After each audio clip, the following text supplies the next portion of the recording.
Estamos en vivo. Estamos en vivo.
¿Qué tal? Muy buenas noches. Sean todos bienvenidos a su primer programa, Nuestros Saberes.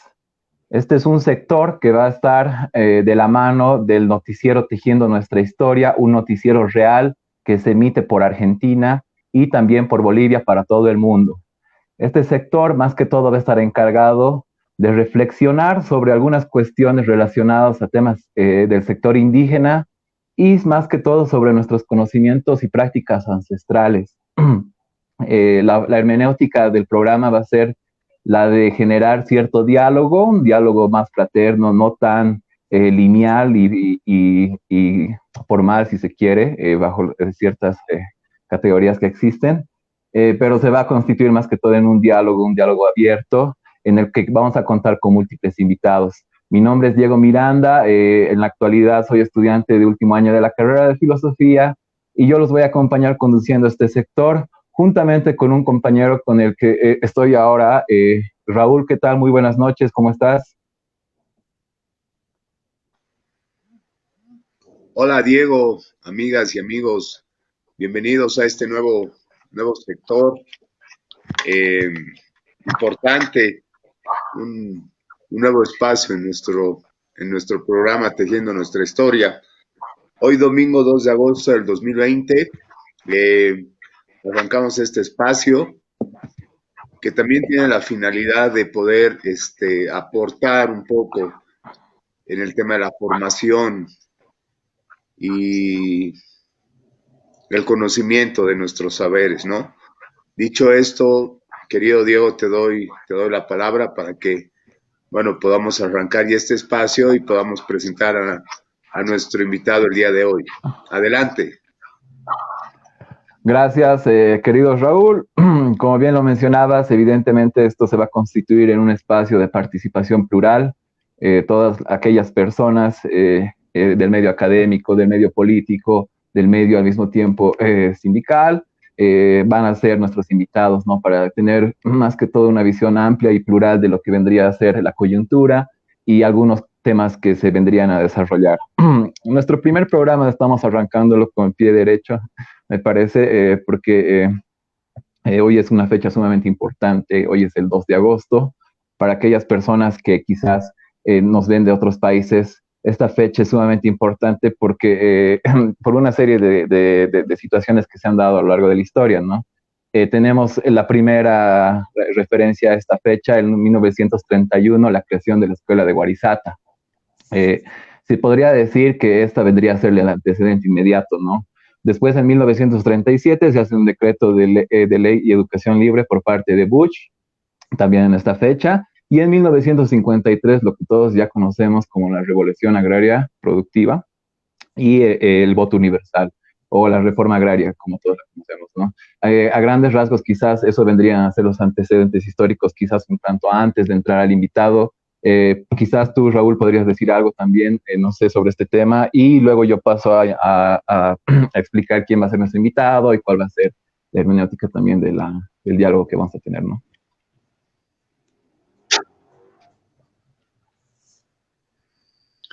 Sí, exactamente, querido Diego. Bueno, es importante decir que, bueno, nos vamos a tocar un tema bastante importante, el tema de la descolonización, eh, un poco lo que significa nuestros movimientos indios, básicamente. Tenemos un invitado de muy alto nivel, en el cual vamos a tratar de desarrollar. Sabemos bien que estos temas pueden durar 2 o 3 programas, vamos a tratar de sintetizar y vamos a tratar de dar la mayor información posible.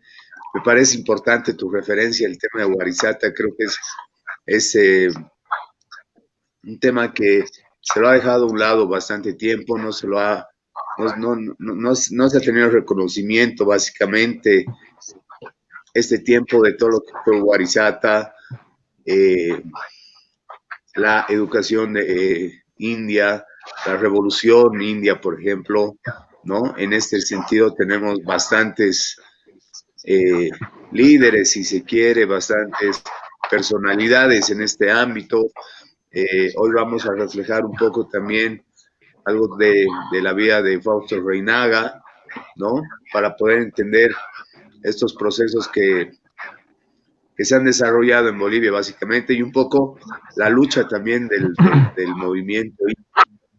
Eh, Sin más palabras, creo que podemos arrancar ya con este debate, con esta tertulia, podríamos decir así, con nuestro invitado. Diego, querido, te invito a que puedas presentar a nuestro invitado y bueno, así podemos arrancar ya este primer ciclo de este espacio enmarcado en el programa Tejiendo Nuestra Historia. Adelante, Diego.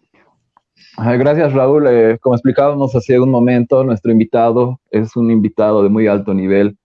Es una persona que ha trabajado bastante tiempo en la investigación académica y en la investigación al mismo tiempo intelectual.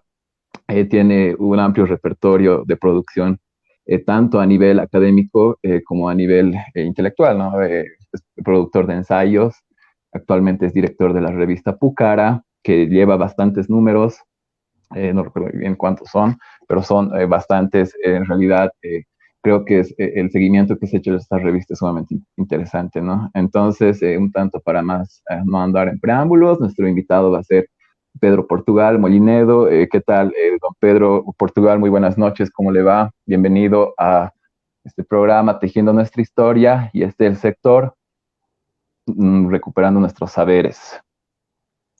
Muchas gracias por la invitación, muy buenas noches, muchos saludos a quienes estructuran y editan este importante programa y también a todos los que nos están siguiendo por los medios electrónicos. Muchas gracias, don Pedro. Quizás para no andar en más preámbulos, vamos entrando a lo que vendría a ser esta fecha. ¿Qué es lo que representa para usted el 2 de agosto, tanto a nivel personal como a nivel ideológico? Bueno, el 2 de agosto es una fecha muy emblemática, sobre todo en Bolivia.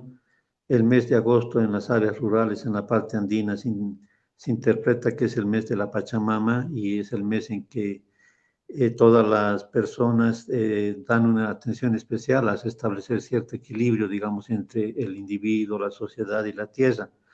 Esta fecha además es emblemática porque el 2 de agosto de 1931 se fundó la primera escuela indigenal en Guarizata.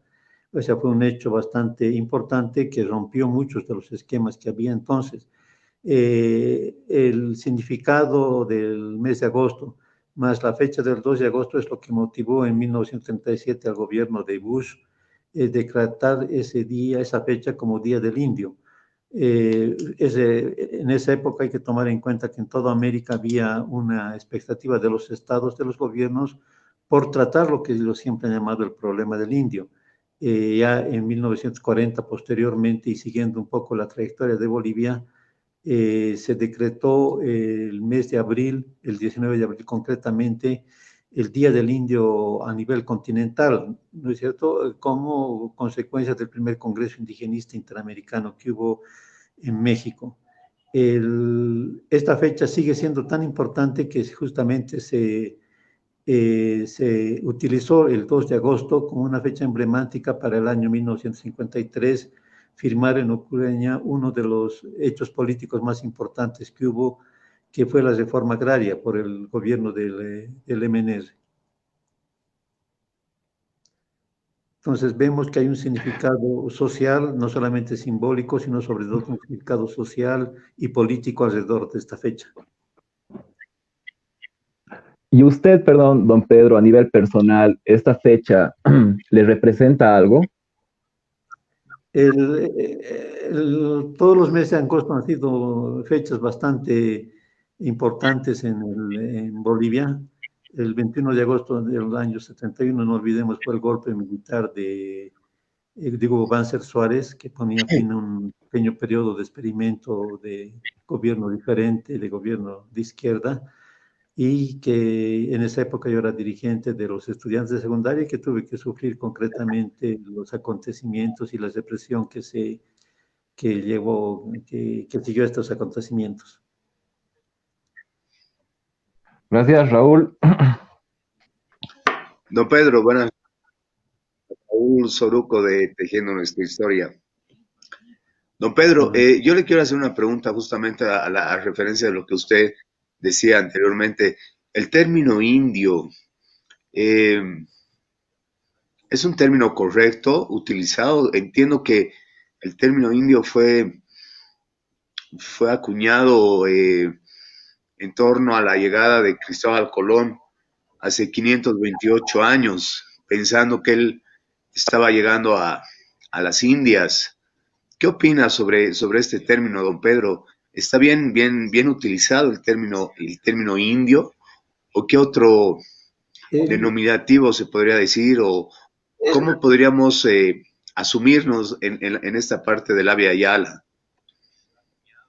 Bueno, toda denominación, cuando analizamos el contexto social, tiene su validez en un contexto político y en una interpretación política. O sea, en lo social no hay una real académica, ya la Academia de la Lengua de Hechos Sociales, por ejemplo, que puede indicar esto es positivo, esto no es positivo, esto es adecuado, esto no es adecuado. Eso lo da el contexto de la interpretación y las movilizaciones que desencadena. Entonces, en ese marco hay que interpretar lo que es la palabra indio.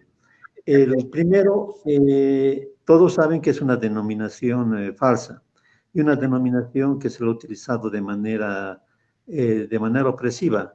Ha sido una manera de quitar la identidad de las poblaciones y de meter a toda una diversidad de personas en un conglomerado general, el indio. Ahora, ¿qué significaba el indio? Significaba dos cosas. Primero, que esa era la parte más baja de la población y la parte que estaba a la que se descargaba toda la explotación económica y toda la sumisión, digamos, en la cual estaba estructurada la sociedad colonial. Entonces, esto de por sí tenía una significación insultante para quien sufría ese nombre. No solamente le quitaba su personalidad, sino que indicaba que era el último de ese tipo de sociedad. Por ello es importante remarcar que quienes defendían el uso de ese término no eran justamente los llamados indios, sino era la sociedad colonial, quienes tenían, digamos, un poder y tenían un dominio en la utilización de este nombre. Ahora, ¿qué se da? No se han cambiado radicalmente en todo el continente, digamos, el asunto, las relaciones sociales. Sigue habiendo bastante discriminación y opresión en cuanto a las poblaciones que llamaríamos las poblaciones indias, pero sucede a veces que ese término mismo es contestado por quienes antes defendían su utilización. Si vemos, por ejemplo, ese nombre fue legítimo, tuvo legitimidad legal y social. Los documentos de identidad en muchos países tenían una mención en cuanto a raza, y ahí se ponía indio, ¿no es cierto? Tenía una función social, se discriminaba de esa manera una parte de la población, y tenía también una justificación, podríamos llamarlo ideológica, porque Colón pensaba que estaba descubriendo las Indias occidentales, y de la misma manera que hay los indios orientales, digamos, los del continente hindú, todavía los indios, digamos, de esta parte de la población. Entonces, ¿cómo se da que aquel término que era denigrante, que era, digamos, segregatorio, es asumido por esa misma población, por un hecho eminentemente político, y que lo vemos en todo proceso de descolonización? O sea, lo vemos, por ejemplo, que pasó en las poblaciones de origen africano en América del Norte, por ejemplo. Allá para marginar y para segregar a estas poblaciones se utilizaba el denominativo de negro, y negro era el peor insulto. Pero llegó un momento en que la gente dijo, sí, soy negro, y como negro tengo que liberarme, porque al tomar una identidad, ¿no es cierto?, ellos ponían unas nuevas reglas del juego y una nueva delimitación del marco. Entonces, y ese momento es curioso, sucedió lo mismo que acá en América. Los mismos que discriminaban al negro dijeron, no, no hay negros, negro es racismo, están haciendo racismo al inverso, etc. Entonces, es un hecho general. En estas poblaciones se utilizaba el denominativo de negro, y negro era el peor insulto. Pero llegó un momento en que la gente dijo, sí, soy negro, y como negro tengo que liberarme, porque al tomar una identidad, perdón, tenemos... ellos ponían una nueva... Bueno, continuamos. Entonces, lo mismo sucedió en el continente. O sea, toda esta población marginada empezó a usar el término indio para poder identificarse y definirse, porque era una manera como poner incomodidad a la situación colonial y buscar una descolonización. Se agarraba, digamos, el término que era más insultativo y se decía, sí, somos indios, y como indios tenemos que liberarnos, porque al definirse como indios se admitía una situación colonial. Y al admitir una situación colonial necesariamente se tenía que plantear una política de descolonización. Entonces la gente no era ilusa, no decía somos indios porque hemos perdido nuestra identidad, decía somos indios porque como indios nos han oprimido, como indios nos vamos a liberar. Y una vez que estemos libres, recién vamos a no solamente a recuperar nuestra identidad, sino a forjar una nueva identidad, que es lo que políticamente se necesita en todo el continente. Ahora, eso, el tremendo éxito de esta denominación se lo tiene en Bolivia. ¿No es cierto? En Bolivia surgió este intento de denominación a partir de los años 60, pero tomó fuerza en los años 80. Y se vio, digamos, esta especie de manifestación. Quienes se oponían a que la gente que estaba luchando se denomine indios, eran los mismos que los llamaban indios antes, o que hubiesen continuado llamando indios mientras no hubiese habido este fenómeno de tipo político y social. Y es a través de esta denominación, digamos, que se empezó a ver, digamos, se empezó a generar toda una serie de conclusiones. Primero, digamos, dividió este movimiento en dos sectores, un sector más radical, que eran los que definían la identidad india, y otros sectores más conciliadores, que eran quienes preferían asumir aquello que la sociedad dominante daba como nominación. Y como ya cuando la gente se rebela, entonces ya no se puede utilizar el término degradador y se inventaron nuevos términos. Fue la época en que se pensó que todo el problema de indígena en América Latina era solamente campesino, era solamente de clase, y no había que hablar absolutamente de indios porque podía traer a colación temas culturales, temas raciales incluso, etcétera, sino era preferible hablar de un tema simplemente económico, de un tema clasista, y, digamos, quienes tenían que luchar eran quienes asumían el concepto de clase campesina indígena, sí que se quiere, pero una clase social. Entonces, hubo esta gran división entre el movimiento indio, y a la larga históricamente vemos que bajo el denominativo indio, todas las interpretaciones que hubo de cambio nacional, de cambio social, de recuperación cultural, etcétera, fueron las que a la larga, digamos, tuvieron vigencia histórica y alrededor de las cuales, digamos, se arman los debates incluso hasta hoy día.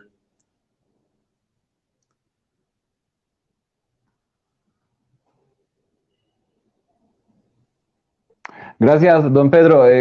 Aprovechando la vertiente que un tanto ha sido desarrollada por el compañero Raúl, me parece sumamente interesante lo que usted menciona, esto de como indios nos han oprimido y como indios nos vamos a liberar.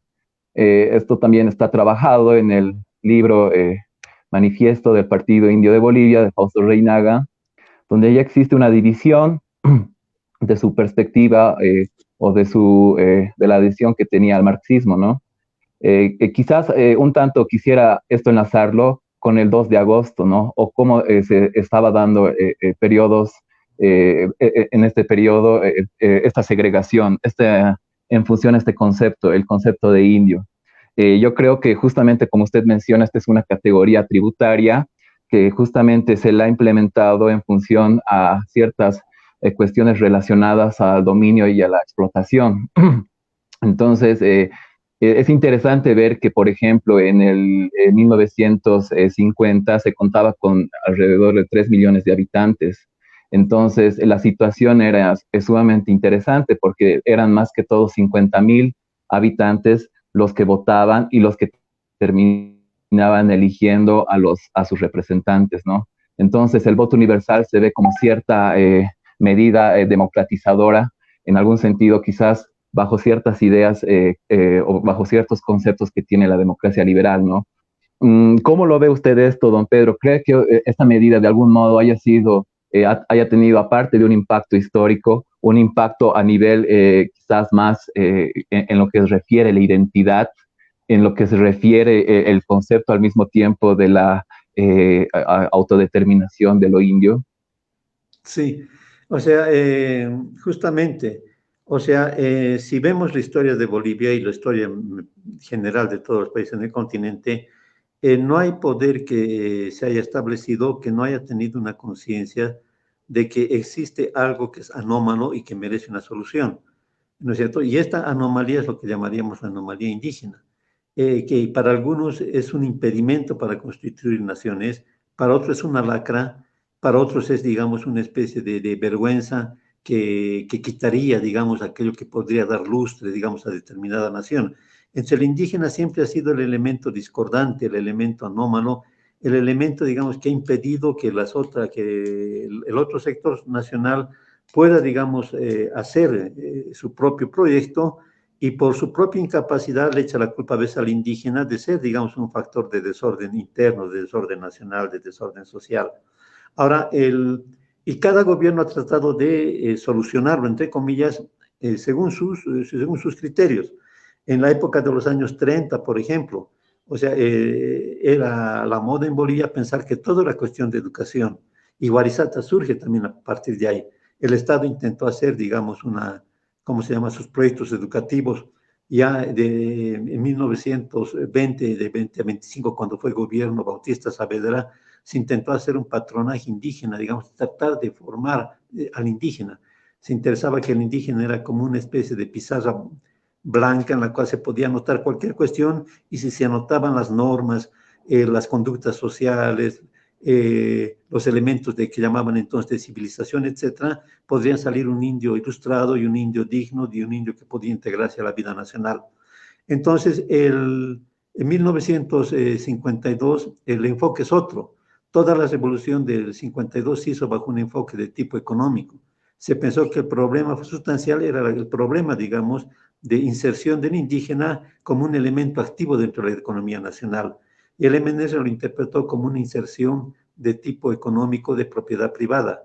Es por ello que en el 53 la reforma agraria fue dar a cada indígena la posesión privada de un pedazo de terreno para que pueda producir. Se pensaba un poco ilusamente que se iba a reproducir el modelo y la experiencia que hubo en Europa, donde el campesinado, al ser productor, al haber destruido los feudos, digamos, empezó a acumular conocimiento y capital primario en realidad, que hizo fracasar una gran cantidad de ellos, solamente prosperar algunos, y los fracasados fueron a la ciudad y fueron la mano de obra en la que se nutrió, digamos, el capitalismo naciente, la industrialización naciente, y que todo ello generó una serie de procesos socioeconómicos que terminaron, digamos, con las revueltas sociales y con la constitución de los estados socialistas posteriormente. Entonces se pensaba que iba a surgir eso y no surgió. O sea, lo característico en Bolivia es que se intenta dar soluciones y esas soluciones no tienen los resultados que se esperan. Seguramente porque se los hace en el marco, digamos, de las preocupaciones de la clase dirigente y no en el marco del enfoque de los propios interesados, que son los indígenas. Entonces, es un hecho eminentemente político, ¿no es cierto? Entonces, ahí vemos, ¿no es cierto?, que el 52 en ese marco tuvo muchas iniciativas, entre ellas la reforma educativa, el voto universal, etcétera. En esto tenemos que ser bastante claros y ecuánimes, a pesar de que no se ha resuelto en lo sustancial y sigue siendo un problema a resolver en Bolivia, lo que llamaríamos este problema indígena. Cada época histórica ha dado un aporte que se va sumando, que la población indígena, la población rural va apropiándose, va asimilándola y llega a ser, digamos, como un elemento más que en nuevas situaciones históricas hace que el enfoque varíe y que el indígena sea cada vez un actor mucho más intenso y mucho más profundo. O sea, el enfoque liberal, el enfoque de educación, el enfoque de propiedad privada, el enfoque de participación en elecciones, de ser ciudadano, etcétera, hacen que se vayan acumulando poco a poco elementos que van a desencadenar, creo yo, en un momento en que la población indígena en Bolivia va a ser un elemento que va a poder dar su propia proyección y va a poder pesar más en la política local que lo que está pesando actualmente. Gracias, Raúl.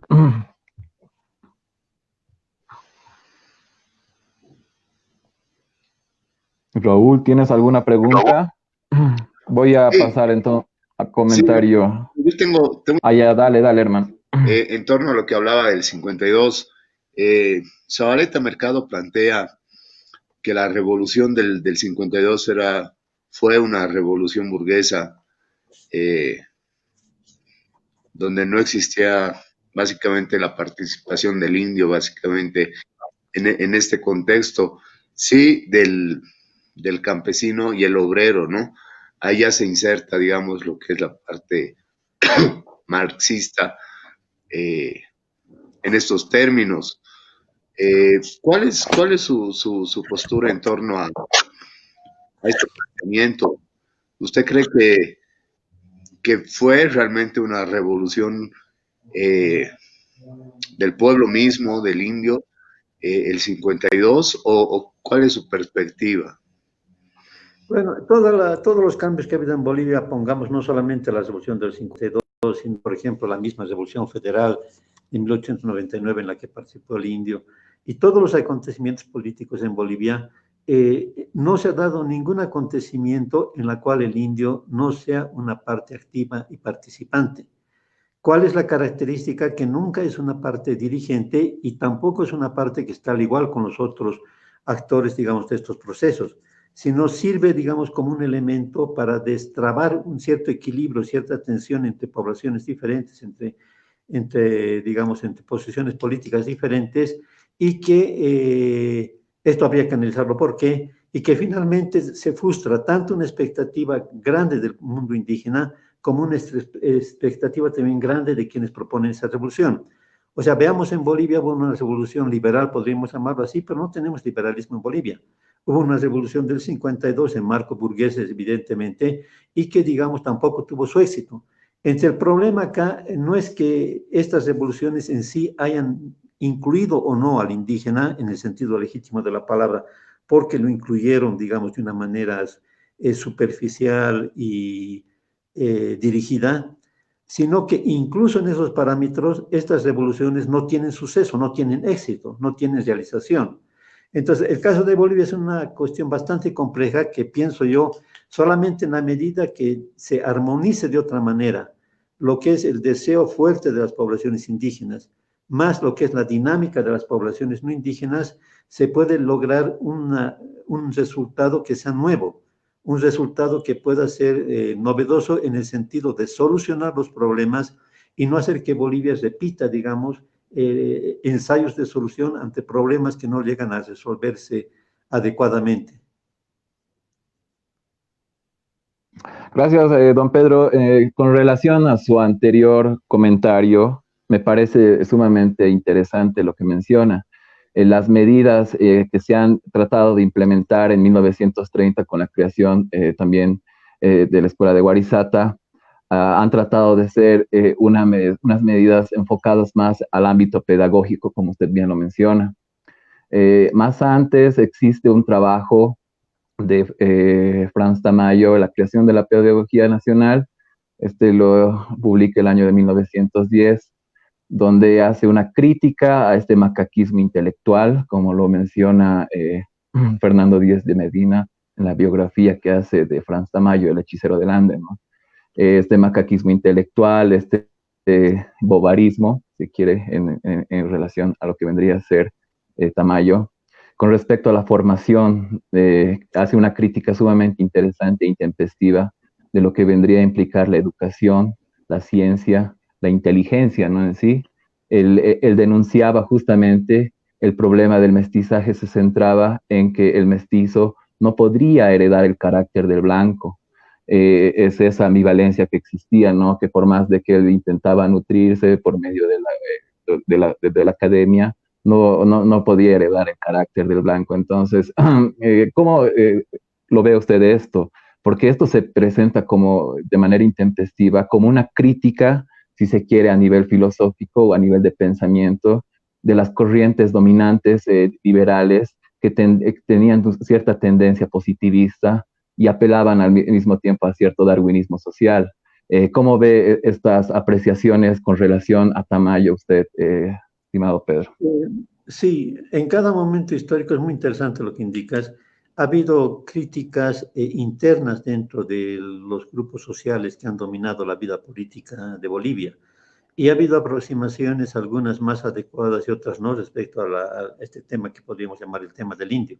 Tenemos el caso de Tamaya, que es muy pertinente, digamos, en cuanto a sus aproximaciones, en cuanto a sus valoraciones. Pero volvemos a lo que decía anteriormente, ¿cómo se da el caso de que aún habiendo una agudeza grande en la caracterización de los problemas y habiendo en momentos el poder, digamos, concentrado para tratar de cambiar esta situación, está siempre en Bolivia, digamos, una especie de condena de no solucionar totalmente estos problemas y de volver a repetirlos actualmente? Tenemos el último caso, digamos, con lo que acabamos de pasar. Ha habido un nuevo intento de resolver estos problemas con el gobierno del MAS, ¿no es cierto? Y todos esos elementos, muchos de ellos positivos, otros en la misma fatalidad de los anteriores gobiernos, no produce, digamos, una realidad nueva, sino el nuevo gobierno que tenemos retrocede y las relaciones que actualmente es de ese tipo, casi discriminatorio, racista, de desconocimiento, de enfrentamiento. ¿Qué hay, digamos, que se pueda, que explique, digamos, esta discontinuidad que existe? Yo creo que por lo siguiente, tenemos respecto al indígena apreciaciones intensas, valorativas unas y desmerecedoras otras, pero todas son hechas dentro del círculo de poder dominante. No ha habido hasta el momento una fuerza autónoma que pueda pensar su propia realidad indígena y que pueda tener un peso tal que haga gravitar la discusión y la realización de sus objetivos en torno de sus propias ideas y en torno de su propia capacidad de ejecutarlas. Entonces, sin embargo, es interesante ver que a lo largo de toda la historia esto se ha ido conformando. Es lo que decíamos anteriormente. Cualquiera de las aproximaciones que ha habido de cualquiera de los gobiernos anteriores, cualquiera de las tendencias, da como resultado necesariamente una apropiación de estos elementos por parte de la población indígena, que hace que eleve su nivel de organización y de conciencia y que el próximo nivel, digamos, la próxima realización de alternativas, estos sean una fuerza cada vez más intensa y más fuerte. El 52 es producto de la acumulación de contradicciones del liberalismo anterior.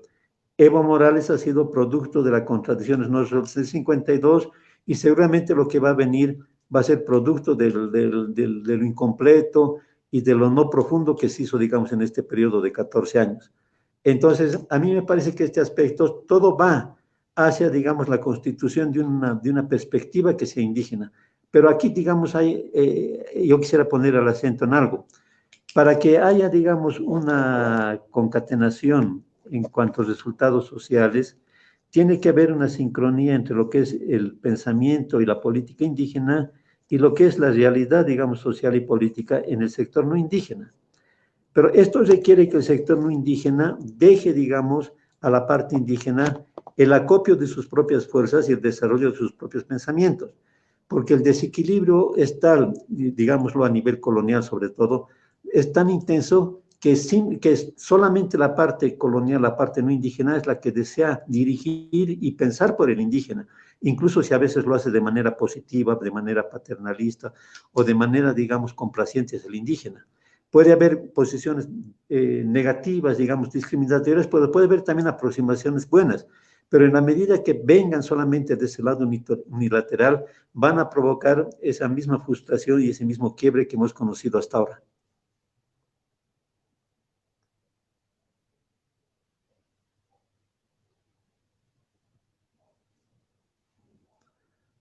¿sí? O de manera, Hola. digamos, complaciente. Bien, Perdón, bien, querido Pedro. Raúl. Bueno, acá, sí, una consulta, entrando un poco en contexto, como ya planteó un poco el gobierno de Evo Morales. Yo le quería plantear, en este contexto, digamos, el primer intento de descolonización política se da en la construcción del Estado Plurinacional de Bolivia, con una serie de leyes y reglamentos que norman el hacer político nacional en torno al reconocimiento de las naciones indígenas.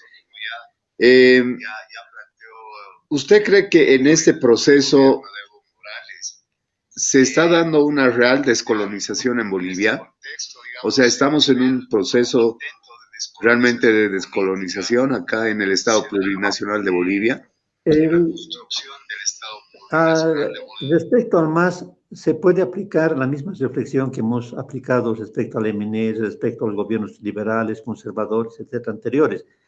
Es decir, ha habido un intento de resolver este problema más intenso en el tema del MAS, por supuesto, entre otras cosas porque el presidente era de origen indígena y porque había un clima internacional de reflexión y de valoración de lo indígena que no era de ninguna manera equiparable a todo lo que había anteriormente,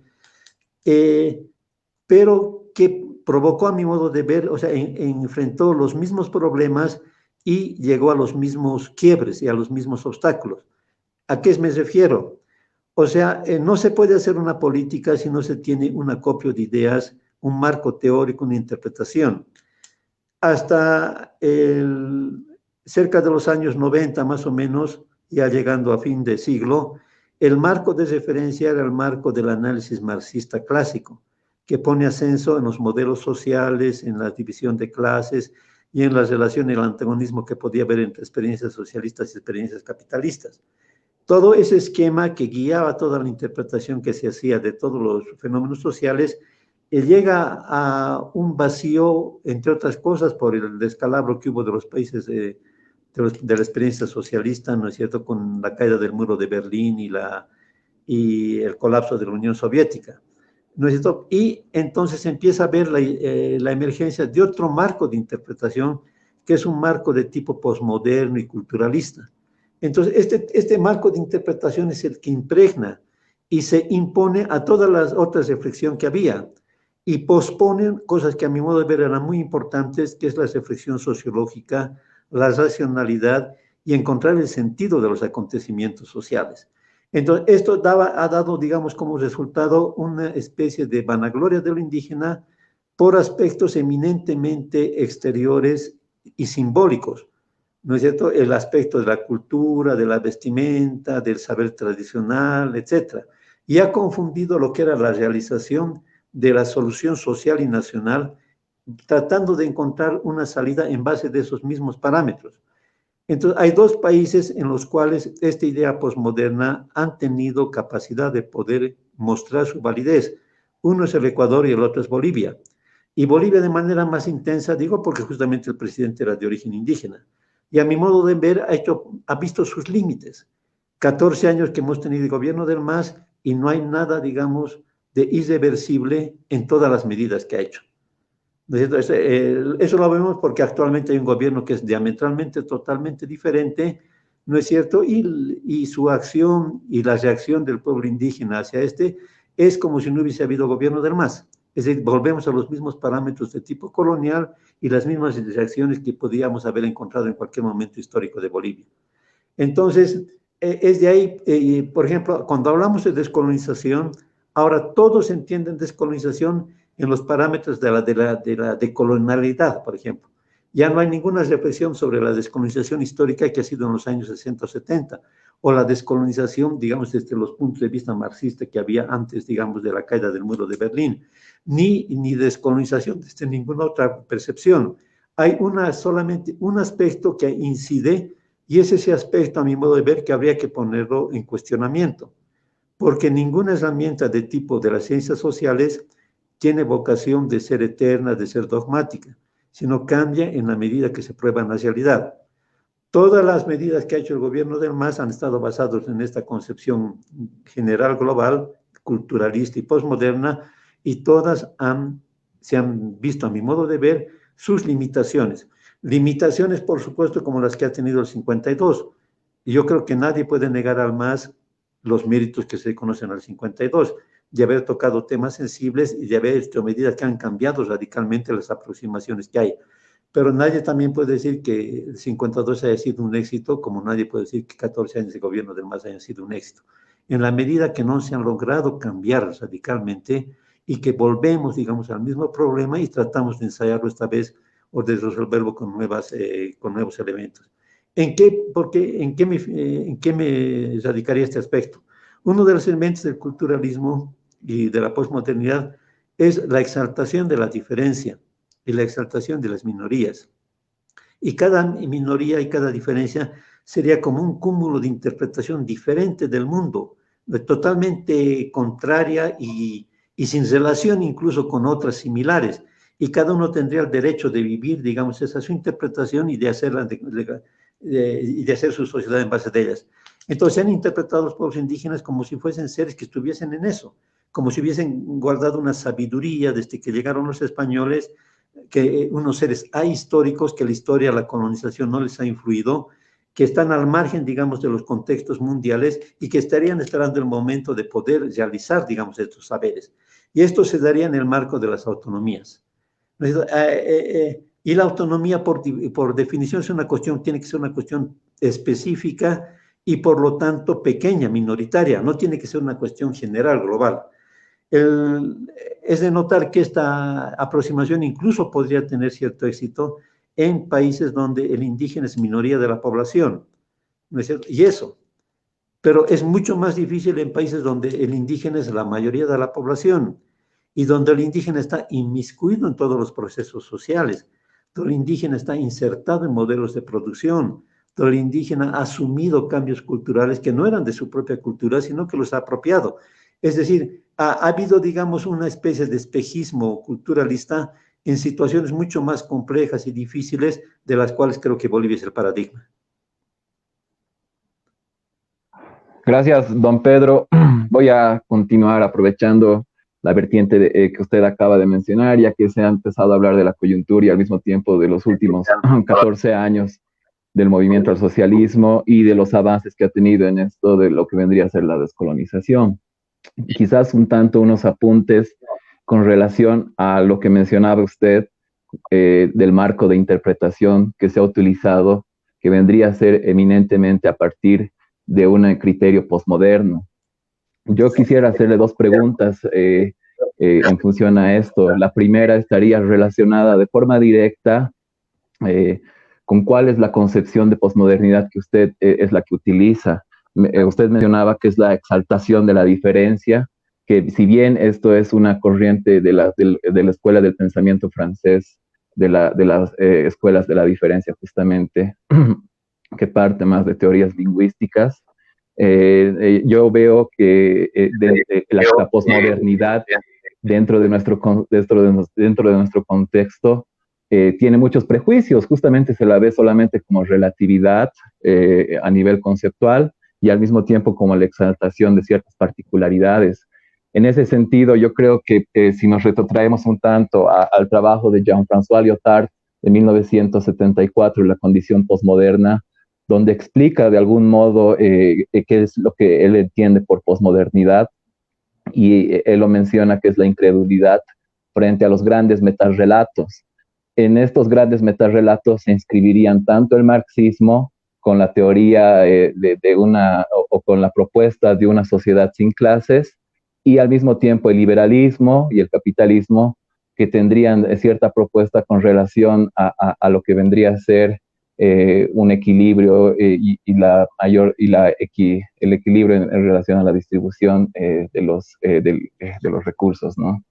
Entonces, justamente se constituye la posmodernidad para Lyotard como un aguijón crítico a estos grandes metarrelatos. ¿No lo ve usted esto como un anclaje teórico pertinente para lo que sucede actualmente con relación a las cuestiones relacionadas a la legitimidad de los saberes, a lo que sucede justamente con el saberes ancestrales y todo lo que más existe, y al mismo tiempo, cómo usted plantearía una propuesta descolonizadora que va más allá de las instituciones, porque usted hace una crítica interesante de que en estos 14 años no ha cambiado a nivel institucional quizás un tanto la participación del sector indígena. La construcción de la propuesta del Estado plurinacional, según algunos apuntes que tiene Álvaro García Linera en su trabajo La construcción del Estado plurinacional, explica un tanto los antecedentes históricos que hacíamos mención hace algún momento con relación al apartheid institucionalizado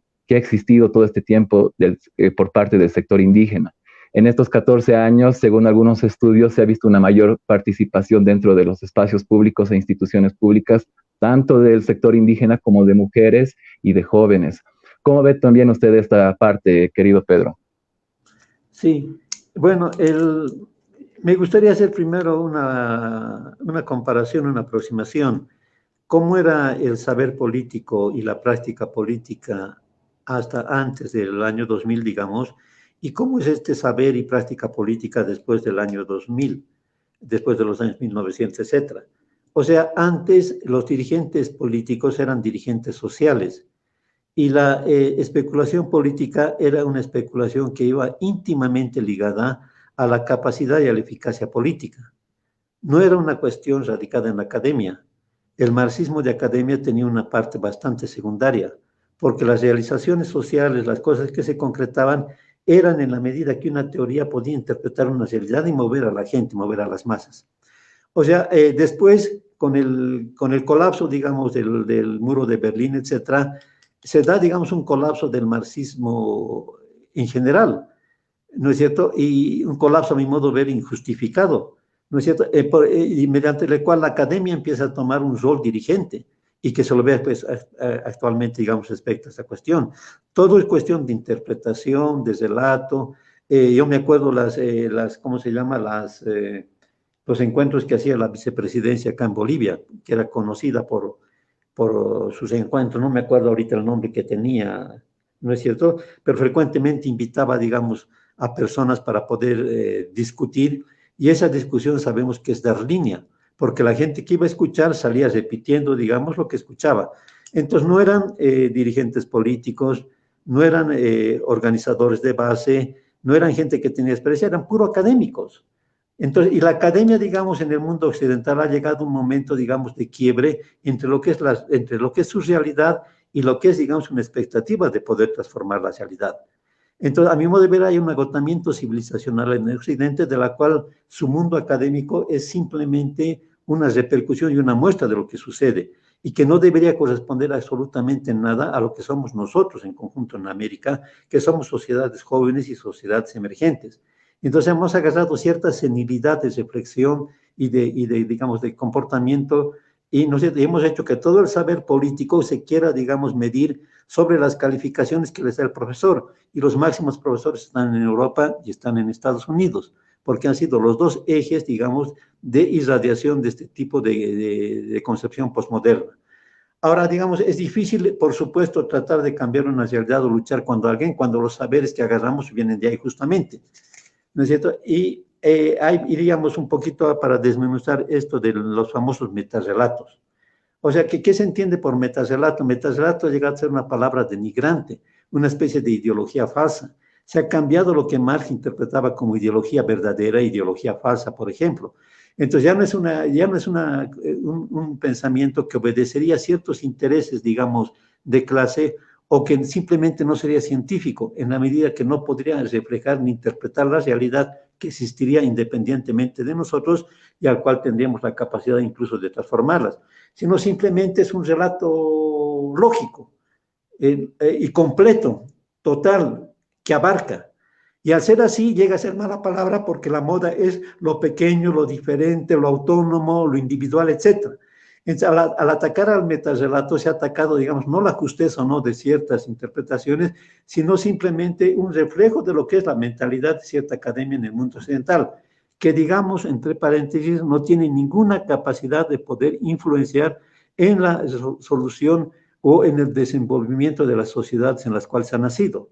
Sociedades que van contra los metarrelatos, por las autonomías, por lo pluri, lo multi, etcétera, simplemente están sujetas a sociedades en las cuales la centralización política, el poder económico, el poderío, digamos, militar y policial que hay, no tienen ningún parangón con los relatos que se hacen en la academia. Parecería ser que esos relatos sirven simplemente de desfogue para cierta población que de otra manera, con otro tipo de interpretación, sí podría ser un problema social.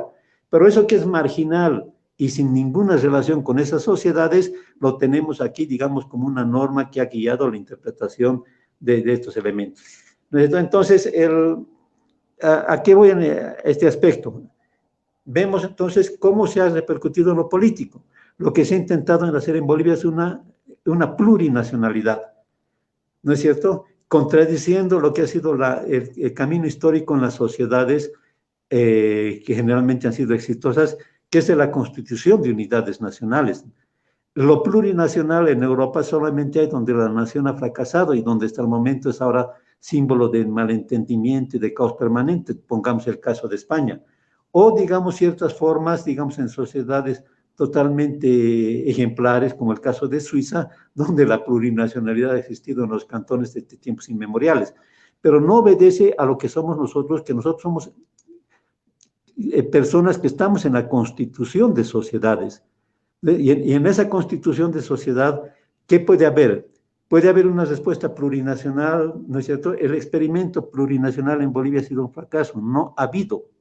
Desde ya ha habido el primer tropiezo de que si va a haber un parlamento plurinacional, si va a haber indígenas representados en su propio parlamento, y al final se ha dado unos cuantos, digamos, que de manera simbólica nunca han tenido efecto, o si se da, digamos, la representación política en los términos tradicionales, donde sí la participación indígena es grande. Es decir, para sintetizar, se ha hecho atribuir al indígena, se le ha atribuido al indígena usos, costumbres, pensamientos, ansias que no corresponden a su propia dinámica, que no corresponden a su propia dinámica, sino corresponden exclusivamente a la dinámica del observador. Y este observador ni siquiera ha actuado por un análisis de la realidad concreta, de la situación concreta, sino como una especie de lección y de repaso de los cursos que ha pasado, digamos, en una academia dependiente en América, dependiente, digamos, de los modelos que son de afuera. Gracias, don Pedro. Quizás antes de darte la palabra, algo cortito, Raúl. Usted menciona justamente, don Pedro, que estos últimos 14 años no ha existido la construcción de un Estado plurinacional, que es el hecho desde una perspectiva netamente instrumental, y que según usted al mismo tiempo esto ha sido en función a ciertas castas que se habrían dado dentro de estas instituciones públicas, ¿no? Quizás, don Pedro, un tanto, para ser más objetivo, creo que hay que tratar de diferenciar entre los juicios de valor y los juicios de hecho. Creo que un juicio de hecho vendría a ser justamente que se ha tenido la pretensión de realizar una inclusión del sector indígena dentro de estos espacios, y se los ve claramente justamente en la Asamblea Legislativa. ¿Usted apelaría quizás más a una aristocracia, a una meritocracia, donde estos espacios sean ocupados por las personas quizás que de una determinada condición social, o que hayan tenido una educación privada, o que de algún modo pertenezcan a alguna determinada parte de la sociedad, o quizás por una cuestión de apellido, como se decía antes, ¿no? Esto, y te doy la palabra, Raúl, cortito, por favor. Gracias, don Pedro. Sí. Bueno, tocas un tema muy, muy interesante, porque es algo que se le ha criticado al MAS, se lo ha puesto al MAS como simplemente improvisar y manipular, digamos, a la población indígena, al poner, digamos, por ejemplo, en ciertos puestos a personas que no tendrían, digamos, la capacidad de poder jugar un rol político, asimilarlo, y que estuviesen ahí simplemente porque era un derecho. Un poco, digamos, en lo político, esta famosa inclusión, discriminación positiva, ¿no es cierto?, que se le ha hecho, digamos, en los niveles más intensos y osados, que es la conducción de un aparato de Estado. Yo no creo que habría que ir hacia una meritocracia, sino hacia la capacidad de poder asumir aquello a lo que uno está destinado. Si uno está destinado en el Parlamento para determinar leyes y determinar el sentido político de la población, no hace nada que digamos que uno esté ahí simplemente por ser parte de un determinado grupo, ¿no es cierto? Sino por la capacidad que tiene de poder argumentar y de poder defender una concepción y una aplicación de políticas en ese sentido. Entonces, Pero eso ahí es meritocracia, ¿no, don Pedro? Pero eso es meritocracia, quizás de la capacidad que tenga uno, no, ¿no? porque meritocracia llega a ser algo medio automático. Alguien de arriba que dice que tiene más mérito que este otro, es una dirección. La lucha, lo político siempre ha sido una lucha. Personas que han tenido una óptica y que tienen la capacidad de hacer valer esa óptica porque tienen la capacidad de movilizar a la gente que dicen representar. Entonces, esa capacidad que es válida, digamos, que es tremendamente esencial en la lucha política, se ha cortocircuitado y se ha anulado durante el gobierno del MAS, y eso explicaría incluso su caída. Porque cuando el gobierno del MAS fue depuesto por esta célebre movilización de las piquitas, ¿quién salió a apoyarle? ¿Qué organización especial fue a movilizar? No hubo nada. O sea, digamos, se perdió aquello que es vital en toda movilización social, la capacidad de ser un ente y de tener personas capaces de poder dirigirla. Y esa capacidad la da no solamente en la simpatía que tienen con las bases, sino en la capacidad, en la comprensión y en el conocimiento de los mecanismos concretos. La lucha política es una lucha, justamente, no es un mérito, no es una cuestión de automáticamente llegar, porque eso supondría que alguien da poder. Y ese que da poder para incluir a los indígenas, como usted lo dijo, llega a ser siempre los no indígenas. Entonces se cortocircuita y se anula, digamos, todo lo que es la descolonización, que es la capacidad de emerger y de poder dirigir y de poder orientar, digamos, la transformación de su pueblo en base, digamos, a derechos políticos. Muchas gracias, don Pedro. Raúl, quizás. Sí, sí, muchas gracias. Muy interesante la participación y bueno, como les digo, podríamos estar toda la noche, incluso 2 o 3 programas en este diálogo. Don Pedro, un poco entrando en el contexto actual en el cual nos estamos desenvolviendo con una pandemia y con un gobierno de transición. La pregunta va enfocada en cómo se proyecta la intervención político-social de las naciones originarias, de los pueblos originarios, dentro de esta coyuntura de transición. Usted ve que existe una participación, que va a existir una participación, una consolidación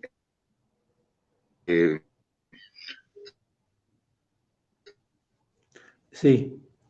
Bueno, es necesario. Siga.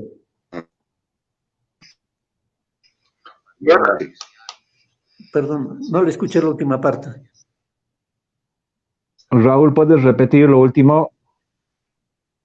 Sí, le decía que si usted ¿cuál es su visión sobre la participación, el reconocimiento que se haga a las naciones originarias y a los pueblos indios aquí en Bolivia, en este gobierno de transición y en el gobierno que venga después de las elecciones?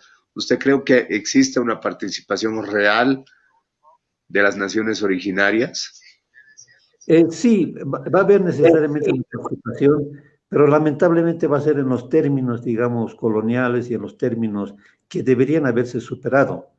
O sea, desde ya, digamos, el actual gobierno ha retomado todo el sentimiento que era propio, digamos, de una clase dominante en Bolivia, o sea, una distancia de lo indígena, anatematiza siempre a lo indígena, el tratar de curarse, de protegerse, digamos, ante la pandemia con plantas medicinales es simple ignorancia. La gente del alto es desordenada, es violenta, son los brutos de siempre que no entienden las normas, etc. O sea, todo un discurso que se lo ha utilizado en Bolivia para tratar de solapar una insuficiencia estatal, una insuficiencia en cuanto a recursos, en cuanto a probidad de la utilización de los recursos, en cuanto a capacidad de los recursos, y simplemente tener poder porque se han apropiado de un Estado y de los elementos de este Estado y que cuentan con el apoyo, digamos, de quienes garantizan esta estabilidad, que son siempre las fuerzas policiales y las fuerzas armadas. Entonces tenemos en Bolivia ese mismo esquema que ya no debería haber existido. Se supone que con las experiencias del MNR, las experiencias del MAS, el problema indígena debería haber superado y debería haber dado formas nuevas. Y tenemos las mismas formas coloniales en acción y vamos a tener las mismas formas de descolonización en reacción. Es decir, una sorpresa de la parte indígena, una introspección de que se es humillado y que se es marginado, y una revuelta y un rencor, digamos, a esa situación de cuestiones. ¿No es cierto? O sea, el hecho de haber llevado el término político hacia la reflexión de modelos de sociedad, de formas de participar o de conquistar el poder y planificar una nueva Bolivia, no existe. Ahorita lo que sentimos es un enfrentamiento casi visceral y sentimental y sensible entre actitudes de tipo racistas y actitudes de quien se resiente del racismo y que busca, digamos, cómo expresar, digamos, ese resentimiento de otra manera. No hay, y en cualquiera de las fuerzas políticas que estén ahora involucradas en este enfrentamiento y en los enfrentamientos electorales que van a haber, no hay propuestas de nación futura, no hay propuestas de modelos de sociedad. Lo que hay es tratar de pescar, digamos, en un mar de ese sentimiento, en un mar, digamos, de frustración y en un mar de crisis a las cuales nos ha llevado en peor situación esta epidemia del coronavirus. Muchas gracias, don Pedro. Gracias justamente por la intervención. Vamos pasando un tanto, ya estamos acabando a las preguntas que tiene nuestra audiencia. Voy a empezar con la pregunta de Eddie Will. Eddie Will dice, ¿las Fuerzas Armadas de Bolivia deben descolonizarse? Quizás esa primera pregunta.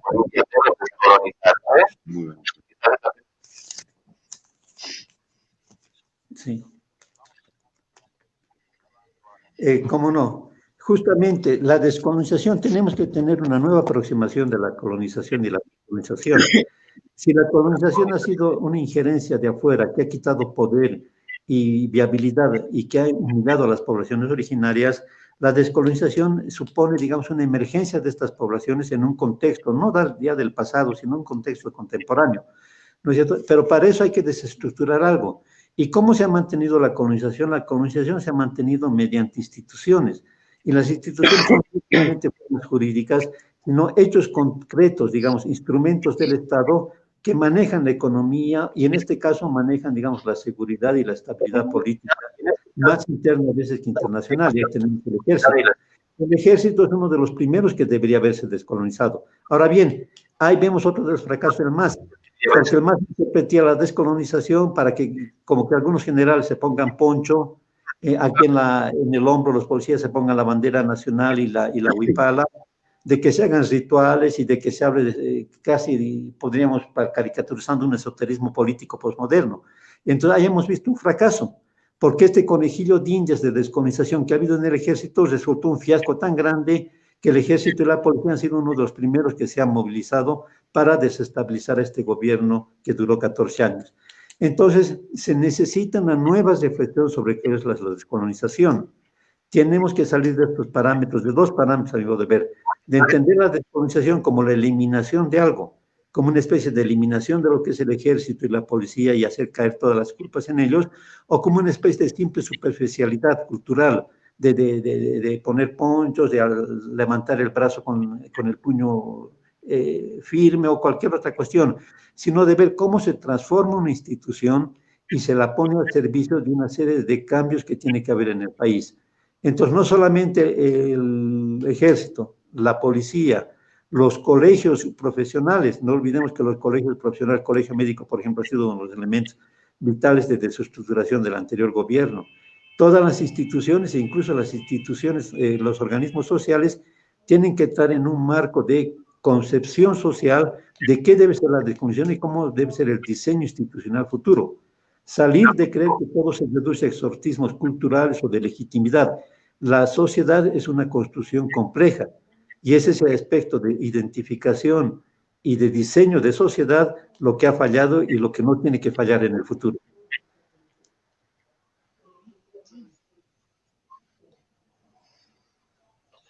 Gracias, don Pedro. Quizás la otra pregunta. Vamos leyendo los comentarios que existen. Tenemos uno acá de Alicita Lore. Dice, ¿qué cambios y de qué forma se debería cambiar el ámbito de vigencia de ley de deslinde jurisdiccional en favor de los pueblos indígenas?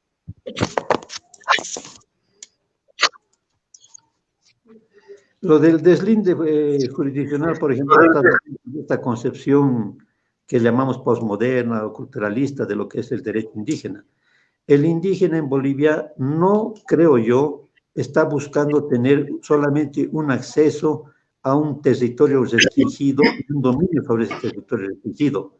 Si hacemos una observación del fenómeno indígena en Bolivia, vemos que el indígena no es solamente ahora la parte que está viviendo en el mundo rural y la parte que está en comunidades aisladas. Indígenas, sobre todo, son sectores sociales muy importantes que están viviendo en el alto. O sea, la noción de indígena ligada a un territorio restringido, o sea, quita el valor y quita la fuerza para toda una proyección indígena que es socialmente mucho más importante. Ni siquiera en esos lugares, digamos, donde el indígena está circunscrito a pequeñas comunidades y no sale, porque una característica en Bolivia es la movilidad. No hay indígena ahora que esté circunscrito a su solo ayo comunidad, tiene una relación económica con los vecinos, con los centros de producción, con el alto. Muchos de los que viven en el alto viven al mismo tiempo también en las comunidades. La situación es mucho más compleja. Hay una sociología que se desconoce porque el análisis sociológico ya se ha dejado al olvido. Pero incluso en aquellos lugares donde el indígena esté circunscrito a su propia comunidad, quizás en otros países, se ve como si el indígena tuviese un deseo o una añoranza de simplemente controlar su territorio. El indígena tiene incluso un mito, aquello que les rodea, y no solamente tiene un mito, tiene una vinculación en general. Entonces hay que empezar a ver la cuestión ahora de elementos, digamos, conexos. Esto de los límites, de los linderos, es una de las aplicaciones que a mi modo de ver ha fallado, y que no es una tradición histórica de los movimientos indios, no es una tradición histórica del pensamiento de Fausto Reinaga, ni del Milca, ni del MDK, ni de la Confederación de Campesinos en los momentos que era fuerte, digamos, y dirigió la política, digamos, boliviana hasta los años 2005 más o menos, sino es una cuestión de academia. Se entiende, el académico, él considera que es la reivindicación indígena, es lo que el indígena desea, y le quiere dar autonomía, le quiere dar control, que retorne sus modos de producir antes, que recupere su religión, sus tradiciones, que se desentrañe, digamos, saberes ancestrales, cuando en realidad el indígena en cualquier parte, y me atrevería a decir en cualquier parte del continente, está buscando conocer y manejar los elementos de conocimiento contemporáneos y que no son ancestrales suyos, que son modernos, estos, por ejemplo, de las redes sociales, para dar simplemente un ejemplo.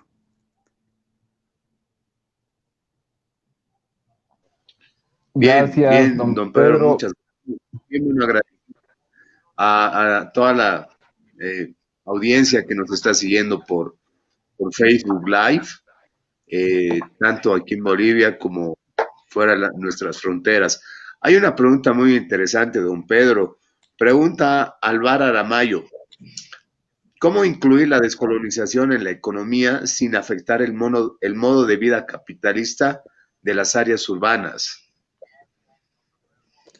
Yo creo que los más interesados en cambiar el modo de vida en economía es en los países capitalistas, pero esa conciencia que hay no les es al mismo tiempo un freno grande el tremendo poder que tiene el Estado y que tiene, digamos, la normativa, digamos, de su vida cotidiana. Pero yo creo que actualmente incluso el coronavirus ha mostrado que hay muchas cosas frágiles, que aquello que se consideraba una estabilidad grande y un poder grande, digamos, puede ser tremendamente puesto en cuestionamiento por un fenómeno natural o por un fenómeno biológico, como es en este caso la enfermedad. O sea, pero en esto vamos a un aspecto muy importante. O sea, vemos una cuestión que se había supeditado y que se le había puesto en último plano, la importancia de los aspectos tangibles y de los aspectos materiales, entre ellos el aspecto económico. Se lo puso en traspié, en desmedro de lo que se llama las interpretaciones del mundo, etc. Y vamos a retornar a un debate antiguo, ¿es la manera de organizarnos la que produce cierto tipo de pensamientos o son esas formas de pensamiento diferentes las que crean formas diferentes de organizarse? Ese debate, digamos, no se resolvió y de hecho se pasó de una idea que la economía dirigía todo a otra idea, que lo que importa es la concepción del mundo. Y lo intrigante ha sido que son las mismas fuerzas de izquierda las que han hecho esa transición sin cuestionarse y sin darse cuenta del tremendo salto que daban. O sea, yo creo que vamos otra vuelta a esto y es muy interesante la pregunta. No puede haber, digamos, cambios si no hay formas profundas de transformación de las relaciones entre las personas y de la economía de estas personas. ¿Qué es lo importante en el mundo indígena y por qué el mundo indígena llega a ser diferente actualmente? Porque se vivía institucionalmente en formas diferentes, porque se producía de manera diferente y porque se había organizado una sociedad en base de esos principios. O sea, y esa organización era una cáscara institucional y era, digamos, un rayonamiento cultural. Entonces, no se puede ver el rayonamiento y la cáscara sin entender cuáles son aquellos que los ha provocado. Y aquello que los ha provocado es lo más importante. Ahora, no se puede automáticamente trasladar esas experiencias económicas y de infraestructura indígena a la sociedad actual, pero sí pueden ser fuente de inspiración, porque mientras no se ponga en la cabeza y en el programa de los partidos transformar radicalmente instituciones y relaciones entre las personas, y de ahí entra la economía, no se va a poder transformar fundamentalmente nada en absoluto. Muchas gracias, don Pedro. Vamos cerrando el programa. Nos hemos pasado 12 minutos. Quiero agradecerle su presencia, don Pedro. La verdad ha sido un referente con relación a lo que vendría a ser la descolonización. Quizás para despedirse, Pedro, ¿algo más? Agradecer por la invitación. Estamos entrando en un elemento donde otra vuelta el pensamiento tiene que llegar a estar en relación con el objeto social, no ser especulación pura, y programas, reflexiones como lo que ustedes están inaugurando van a ejercer una influencia bastante positiva en el futuro. Puede parecer una repetición mecánica, pero ya alguien lo dijo, no hay acción de cambio sin pensamiento de cambio. Pero tanto la acción como el pensamiento tienen que tener un referente, y ese referente es lo real, lo existente, lo concreto. Y tiene que haber los instrumentos para poder entender y aplicar eso y para poder crearlos, que yo creo que siguen siendo los referentes de la ciencia. Muchas gracias. Muchas gracias, don Pedro. Raúl, ¿te despides, por favor?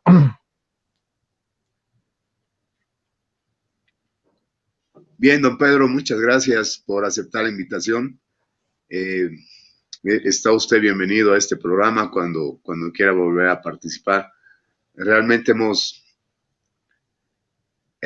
hemos tocado varios puntos interesantes, como decía, es un tema con bastante tiempo, con mucha charla, pero bueno, el diálogo ha estado planteado.